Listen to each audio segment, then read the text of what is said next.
So I was asked to do a video on this and reconditioning my 3B Toyota diesel, and as you can tell, I am a certified mechanic, and I thought I'd show everybody what I was doing. But for now, currently I'm just cleaning up the motor, getting it all prepped for paint. This is going Ford International Engine Gray, just to keep things simple, plain, for me anyways. I've already gone ahead and removed almost 90% of everything on the engine. Injection pump included, I've yanked off. That's been sent to my rebuilders, as well as my head. Everything on the front I've removed. Alternator. Actually, there was almost no options on this engine, so there's no power steering, no AC. All there was the alternator, so I removed that, and I'll be replacing all the seals, gaskets. I got a complete engine reseal kit, and I got an MLS head gasket.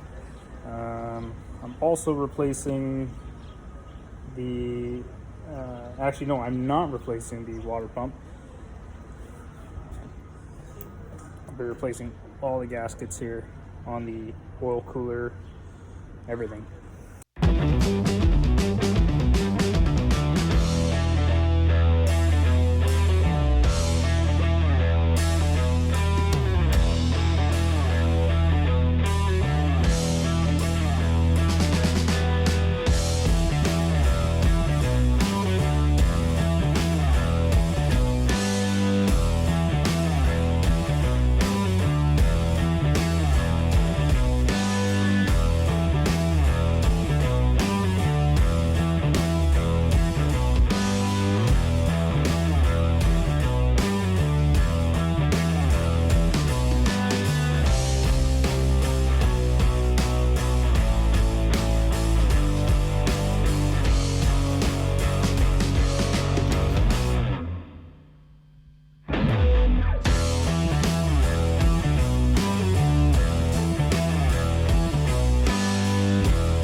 So I figure I should probably do a recap on the things I've been up to.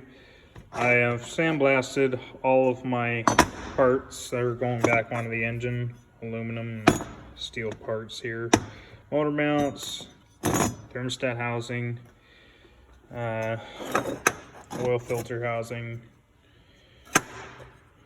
Yeah, just a bit of everything here. Tappet cover. The water pump I sandblasted, but I may be pulling this apart to reseal it if I can find a rebuild kit. No idea where I can find that. I know I can get a new water pump from Landcruisers for $280, I think it is, which is huge money for a normal water pump, but I'll try and find a rebuild kit for it if I can. Maybe some China company has something that can work with that. I'm on my Starbucks drink. Already had my alternator rebuilt. I'm sure I've already mentioned that. Here's the oil cooler and housing. Let's just get rid of that. That I have also sandblasted, cleaned out the galley. Got to make sure you get everything out of here. There's sometimes crud that builds up, so I usually flush it with some. I usually flush it with brake clean. I've also ran this through the parts washer and everything, so just to degrease it. For paint, I did not have to remove these bolts or these nuts, because that's actually what holds the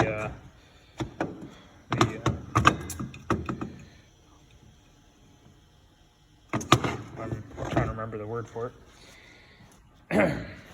Anyways, so cleaned up the whole motor. I don't know what's up with this, but I got this weird darkish green, almost military greenish color. It's a weird, or was a weird film that was coating the inside of the engine, but it only seemed to be on the casting and around the heat exchanger. That's the word I was looking for, heat exchanger. So anyways, I've already sandblasted and installed my old pan. I had to replace a couple bolts that broke. I had one break here and another one break here. Pretty common for that to happen when these sit for a long time. I tried heating them up and I was impatient and I broke them, but it's okay. I welded on a nut and got them off pretty easy. I've also removed all my tappets, just greased them all and stuffed them back in. Sandblasted and reinstalled my front cover. Nothing too fancy about that. I was able to get my timing marks all lined up. They recommend in the book to pull your center idler off and relocate that back to where all your timing marks are aligned. But of course, I didn't do that. I just took a photo before I took it apart and just put everything back to where it was when I was, because right now it's at TDC. So when I get my injection pump back, all I have to do is align it with this little mark down here. Simple, not too difficult, and then I can time it from there. But I'm gonna start off where it started, and there was actually a mark, right? Well, the mark was there, that was original, but somebody else has already had this apart once, and for whatever reason, it could have been just that it needed to be timed. So another mark that I made was up here so that I can reinstall it. But otherwise, it's clean, it's ready for paint. Once I get these two things on, and I'll paint all my brackets separate and everything else. So we'll get back to that when I'm done.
update. I got probably 20 parts hanging off my toolbox right now. Injector lines are all cleaned up and painted. Just went black, wasn't going anything fancy. All my brackets for the head, just small things here and there. Thermostat housing went red. Top radiator hose section for that. The return line for the injectors. This is an oil feed line, I believe. That's another, or no, I believe that's an oil feed line as well. This is for the spring and rod for the EDIC motor. And that's just the motor. No, what is that? Nope, that's the mount for the EDIC motor. Everything's all really nice and clean, shiny. Didn't have to be perfect. I just wanted things to look like, you know, like somebody didn't just throw it back on there all filthy and covered in whatever corrosion and dirt and grease and everything else. At least the injector lines will stand out on the nice gray block. So I also got the harmonic balancer done, cleaned up, all the grease off it. My motor mounts, which are, yeah, they're not really tacky anymore. Oh, of course I take a video and I miss a spot. That side's fine. Alright, well, we'll clean that up. That's it. Whole engine's cleaned up, painted. I wish it wasn't wrapped up or a nice Ford engine gray. Actually turned out really well. I'm not gonna pull this off. I just plugged all the holes with masking tape, all the thread holes, you know. I took a bit of a video of that with my camera. This is just with the iPhone. Stuck my old glow plugs back in so that, you know, the holes would stay clean and clear. And I just taped up the holes where the injectors go. So nothing too fancy, just clean, just nice. Hopefully then I can spot if there's any oil leaks in the future going gray. Nothing fancy going on over here. Oh yes, I did my valve cover. Same red as the thermostat housing. Now this is, I was on the fence of whether or not I was going to go red. This was a last minute decision and I was actually going to go black, but you know what? Red just kind of fit the bill. You know what? If I put it on the engine and I don't like it, then I'll probably repaint it. But for now, it's going red. The intake's going red. I was going to go wrinkle red, but I had this paint sitting around, so I'm not going to buy $40 worth of paint and just have some lying around so that I could use. Anyways, oh, and there's normally supposed to be the 3B sticker here. I actually got a sticker online. Somebody makes them. I can't remember the link to it, but anyways, got a sticker for that coming. So, you know, that has the valve clearances on it and the 3B label. So at least then you'll know what this thing is when you look at it right away. That about wraps this up though. I'm gonna start, oh actually I am gonna paint my turbo compressor housing and the turbine housing, the exhaust side. So the intake side's going red just like the intake and the valve cover, and then the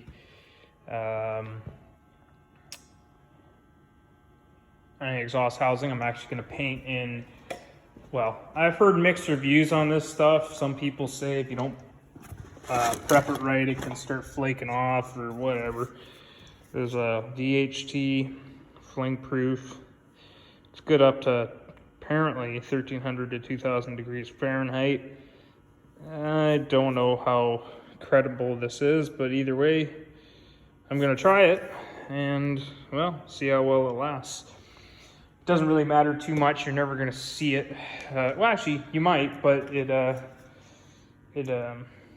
won't matter too much. I can always repaint it down the road. So anyways, there we are.